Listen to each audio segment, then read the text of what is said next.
How to fix Odra.Online crashing on Steam. Go to the library and right click on your game, open up the properties window, and then under general tab in launch options box, try to type -dx11, or you can also try -d3d11 if the first command did not work properly, and then go to installed files and click on this button right here to verify the game files.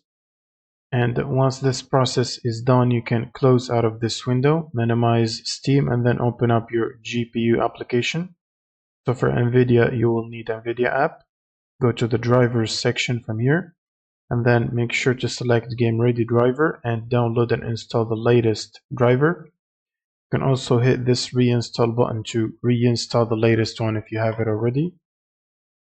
And if you have an integrated GPU, you can right click on the start button, go to device manager, and from here expand the display adapters and right click and click on update driver from here, and then search automatically.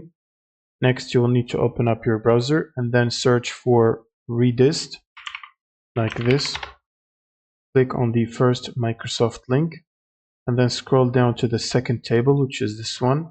Make sure to download the 86 and the 64 version of these redistributables and install them individually.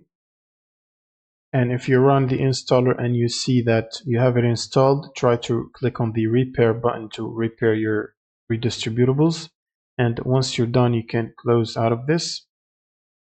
Next, you should try to disable any overlays that might be enabled. So for example, for the NVIDIA app, it has an overlay.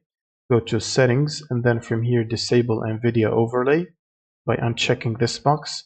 You should do the same for Steam. Click on Steam on the top left, settings, and then in-game, and make sure to disable Steam overlay while in-game from here. You should also do the same on Discord. Click on the user settings and then scroll down to game overlay and disable it from here.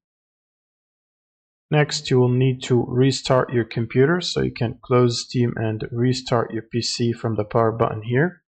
And once your computer is restarted, you will need to search for Steam before launching the game. Right click on Steam and then run it as administrator. And then you can simply launch the game, and that should fix the crashing issues. Thanks for watching and subscribe.